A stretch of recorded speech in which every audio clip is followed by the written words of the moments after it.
नमस्कार, आदाब। हमारे डिजिटल प्लेटफॉर्म में आपका स्वागत है। रूस और यूक्रेन के बीच 3.5 साल से जंग चल रही है, जिसमें मिसाइलों की बरसात, ड्रोन की गड़गड़ाहट, टैंकों की गर्जना और परमाणु हथियारों का डर शामिल है। ये जंग अब सिर्फ यूक्रेन के शहरों तक सीमित नहीं रही, बल्कि इसमें अमेरिका, नेटो और पूरी दुनिया की नजर टिकी है। सबसे पहले ये समझना जरूरी है कि रूस और यूक्रेन के बीच ये तनाव नई बात नहीं है, ये कहानी सालों पुरानी है। लेकिन इसका मौजूदा जो चैप्टर है वो 24 फरवरी 2022 को शुरू हुआ है, जब रूस ने यूक्रेन पर बड़े पैमाने पर हमले दोबारा शुरू कर दिए। रूस के राष्ट्रपति व्लादिमीर पुतिन ने इसे विशेष सैन्य अभियान का नाम दिया, लेकिन असल में ये एक पूरा युद्ध बन गया है। पुतिन का दावा था कि वो यूक्रेन के कुछ हिस्सों, खासकर डोनेट्स्क और लुहांस्क जैसे इलाकों को आजाद करना चाहते हैं, जहां रूसी भाषी लोग ज्यादा हैं। लेकिन यूक्रेन के राष्ट्रपति व्लादिमीर ज़ेलेंस्की ने ये साफ कर दिया कि वो अपनी 1 इंच जमीन भी नहीं छोड़ेंगे। तब से लेकर आज यानी 14 जुलाई 2025 तक ये जंग 3.5 साल से चल रही है, लेकिन हाल ही के महीनों में ये और भयानक हो गई है। पिछले कुछ हफ्तों में रूस ने यूक्रेन पर 1800 से ज्यादा मिसाइलें और 1500 से ज्यादा हवाई हमले किए हैं। ये हमले इतने ज्यादा तीव्र हैं कि यूक्रेन की राजधानी कीव से लेकर खार्किव, ओडेसा और डोनेट्स्क जैसे शहरों में तबाही का मंजर है। इमारतें ढह रही हैं, लोग बंकरों में छिप रहे हैं और हर रात हवाई हमले के सायरन गूंज रहे हैं। लेकिन इस जंग में सिर्फ रूस और यूक्रेन ही नहीं, बल्कि अमेरिका, जर्मनी, फ्रांस और ब्रिटेन जैसे नेटो देश भी शामिल हो चुके हैं। चलिए अब बात करते हैं रूस के हालिया हमलों की। 9 जुलाई 2025 को रूस ने एक ही दिन में 728 शाही ड्रोन यूक्रेन पर दागे। ये ड्रोन ईरान से आए हैं और इन्हें रात के अंधेरे में दुश्मन की हवाई सुरक्षा को भेदने के लिए डिजाइन किया गया है। इसके अलावा रूस ने इस्कंदर और किंजल जैसी बैलिस्टिक मिसाइलों का भी इस्तेमाल किया है। ज़ेलेंस्की ने इन हमलों को पुतिन का शैतानी हमला बताया है। एक रात में 330 शाही ड्रोन और 70 बैलिस्टिक मिसाइलों ने यूक्रेन के शहरों को निशाना बनाया। यूक्रेन की हवाई रक्षा ने 6 मिसाइलें और 128 ड्रोन तो मार गिराए, लेकिन बाकी ने भारी नुकसान पहुंचाया। ज़ेलेंस्की ने कहा कि रूस का मकसद सिर्फ सैन्य ठिकानों को खत्म करना नहीं, बल्कि यूक्रेन के बड़े शहरों की सुरक्षा को तोड़ना और लोगों में डर पैदा करना है। रूस इन ड्रोन्स के साथ साथ डिकॉय ड्रोन्स का भी इस्तेमाल कर रहा है, जो शाही ड्रोन्स की नकल करते हैं। इनका मकसद है यूक्रेन की हवाई रक्षा को चकमा देना, उसे भ्रमित करना, ताकि असली ड्रोन और मिसाइलें आसानी से टारगेट तक पहुंच सके। ज़ेलेंस्की ने इसे आतंक का घिनौना रूप कहा है। कीव, खार्किव, ओडेसा, सुमी और जाइटोमेर जैसे शहरों में स्कूल, अस्पताल और रिहायशी इमारतें तबाह हो चुकी हैं।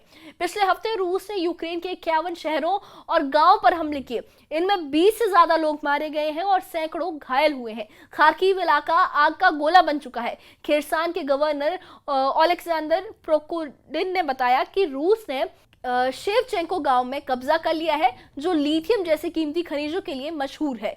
रूसी रक्षा मंत्रालय का दावा है कि उन्होंने डोनेट्स्क में नोवोसेरटिवका बस्ती पर भी कंट्रोल किया है, लेकिन यूक्रेन भी हार नहीं मान रहा है। उनके टॉप जनरल ओलेक्जेंडर सिरस्की का कहना है कि सूमी इलाके में उन्होंने रूसी सेना की बढ़त को रोक दिया है। फिर भी रूस की सेना निप्रोपोट्रेस की तरफ से तेजी से बढ़ रही है। पिछले 90 दिनों में 472 मोर्चों पर 22,000 यूक्रेनी सैनिक मारे गए हैं। ये आंकड़े बताते हैं कि यूक्रेन के लिए हालात कितने मुश्किल हो चुके हैं। रूस ने अब तक यूक्रेन के 1.61 लाख वर्ग किलोमीटर इलाके पर कब्जा कर लिया है, जो यूक्रेन की कुल जमीन का 27% है। डोनेट्स्क, लुहांस्क, खेरसान और जापोरिजिया जैसे इलाके में रूस का कब्जा है। रूस के जनरल स्टाफ के प्रमुख वालेरी गेरासिमोव हाल ही में डोनेट्स्क के पोकोवोस्क इलाके में गए थे, जहां उन्होंने सैनिकों का हौसला बढ़ाया। पोकोवोस्क को रूस कहता है कि वो सोवियत काल का उसका नाम है और वो उसे अपने अंडर लेना चाहता है और वो उस पर कब्जा करना चाहता है। अमेरिका के institute for the study of war के मुताबिक रूस ने सिर्फ 48 घंटों में डोनेट्स्क के 7 सीमावर्ती इलाकों सिवरस्क, टोरेत्स्क, पोकोवोस्क और वेलिका नोवोसिल्का पर कब्जा कर लिया है। जापोरिजिया और बेलगरद में भी रूस ने बढ़त बना ली है। पुतिन का कहना है कि जहां जहां रूसी सेना के कदम पड़ेंगे वो जमीन रूस की हो जाएगी। पुतिन ने अब एक ऐसी शर्त रखी है जिसने नेटो और यूक्रेन के होश उड़ा दिए हैं। वो कहते हैं कि अगर सीजफायर करना है तो यूक्रेन को अपने 5 प्रांत डोनेट्स्क, खेरसान, खार्किव, जापोरिजिया और लुहांस्क को रूस को सौंपना होगा। इन इलाकों में रूसी भाषी लोग ज्यादा रहते हैं और 2014 में क्रीमिया के रूस में विलय के बाद से ये लोग मॉस्को के समर्थन में हैं। डोनेट्स्क में 75% लोग रूसी भाषा बोलते हैं और खुद को सांस्कृतिक रूप से रूस से जोड़ते हैं, लेकिन जेलेंस्की ने साफ कर दिया है कि वो अपनी जमीन का एक टुकड़ा भी रूस को नहीं देंगे। इस जंग ने यूक्रेन की जनता को बिखेर के रख दिया है। संयुक्त राष्ट्र के मुताबिक 30 लाख लोग अपने ही देश में विस्थापित हुए हैं और 60 लाख से ज्यादा यूक्रेनी विदेशों में शरण ले रहे हैं और शरण ले चुके हैं। लोग अपने घर, परिवार और जिंदगी छोड़कर भागने को मजबूर हो गए हैं। अब एक ऐसी बात जो दुनिया को डराने वाली है वो है कि पुतिन ने हाल ही में ऐलान किया है कि रूस ने अपनी ऑनिस्क हाइपरसोनिक मिसाइलों का उत्पादन 3 गुना बढ़ा दिया है। ये मिसाइल इतनी ताकतवर है कि इन्हें परमाणु हथियारों जितना खतरनाक माना जाता है। पुतिन ने यह भी इशारा किया है कि अगर नेटो ने यूक्रेन को और हथियार दिए तो रूस सिर्फ यूक्रेन ही नहीं बल्कि जर्मनी, फ्रांस, ब्रिटेन जैसे बाकी नेटो देशों को भी निशाना बना सकता है। इस खबर ने नेटो देशों में खलबली मचा दी है। अगर रूस ने इन हथियारों का इस्तेमाल किया तो ये जंग तीसरे विश्व युद्ध के रूप में बदल सकती है। इधर नेटो देश इस खतरे को समझ रहे हैं। हाल ही में नीदरलैंड्स में हेग में हुई एक समिट में नेटो नेताओं ने एक बड़ा फैसला लिया। उन्होंने कहा कि 2035 तक हर नेटो देश अपनी जीडीपी का 5% रक्षा पर खर्च करेगा। इसमें 3.5% डिफेंस और 1.5% इंफ्रास्ट्रक्चर की सुरक्षा पर जाएगा। अभी नेटो का कुल रक्षा खर्च जीडीपी का 2% है, जिसमें यूरोप का योगदान 30% है। अमेरिकी राष्ट्रपति डोनाल्ड ट्रंप ने यूरोपीय देशों से कहा है कि वो अपना खर्चा बढ़ाए क्योंकि अमेरिका अकेले ये बोझ नहीं उठा सकता। लेकिन यहाँ एक और पेच है, एक और ट्विस्ट है।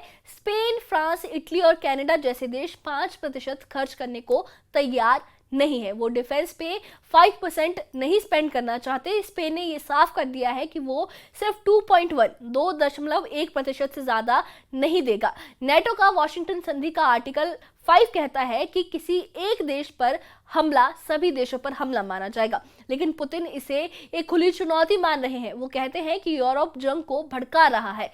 अमेरिका इस जंग में यूक्रेन का सबसे बड़ा सहयोगी है। ट्रंप ने कहा है कि वो यूक्रेन को पैट्रियट मिसाइल सिस्टम देंगे जो रूसी ड्रोन और मिसाइलों को रोक सकते हैं। ट्रंप का कहना है कि पुतिन दिन में अच्छी बातें करते हैं और रात को बमबारी शुरू कर देते हैं, लेकिन ट्रंप ने यह भी साफ कर दिया है कि इन मिसाइलों का खर्च यूरोपियन यूनियन उठाएगी। जर्मनी ने भी इस फैसले का समर्थन किया है, लेकिन रूस के प्रवक्ता दिमित्री पेस्कोव का कहना है कि ये हथियार जंग को और लंबा खींचेंगे। इस जंग का सबसे दर्दनाक पहलू है यूक्रेन की जनता का दर्द। पिछले 3.5 साल में लाखों लोग अपने गांव छोड़ चुके हैं, जान गंवा चुके हैं, स्कूल, अस्पताल और घर तबाह हो चुके हैं। खार्किव, ओडेसा और कीव जैसे शहरों में लोग रात भर बंकरों में छिपते हैं। जेलेंस्की ने अंतर्राष्ट्रीय समुदाय से तुरंत मदद की गुहार लगाई है, लेकिन रूस की सेना रुकने का नाम नहीं ले रही। अब सवाल यह है कि ये जंग कहां तक जाएगी। पुतिन ने साफ कर दिया है कि वो यूक्रेन के 5 प्रांतों पर कब्जा चाहते हैं। अगर यूक्रेन ने ये शर्त मानी तो वो अपनी 1/4 जमीन खो देगा, लेकिन जेलेंस्की हार मानने को तैयार नहीं है। और दूसरी तरफ अगर नेटो और अमेरिका ने यूक्रेन को और हथियार दिए तो रूस इसे तीसरे विश्व युद्ध की शुरुआत मान सकता है। पुतिन की परमाणु मिसाइलों की धमकी ने पूरी दुनिया को सोचने पर मजबूर कर दिया है। तो ये थी रूस यूक्रेन की जंग की पूरी कहानी। ये सिर्फ 2 देशों की लड़ाई नहीं बल्कि वैश्विक शांति और स्थिरता का सवाल बन चुका है। इस बारे में आपका क्या कहना है, हमें कमेंट बॉक्स में अपनी राय जरूर बताइए। और इससे जुड़े अपडेट्स के लिए और ऐसी ही खबरों के लिए हमारे चैनल के साथ बने रहिए। हमारे चैनल को सब्सक्राइब करिए। शुक्रिया।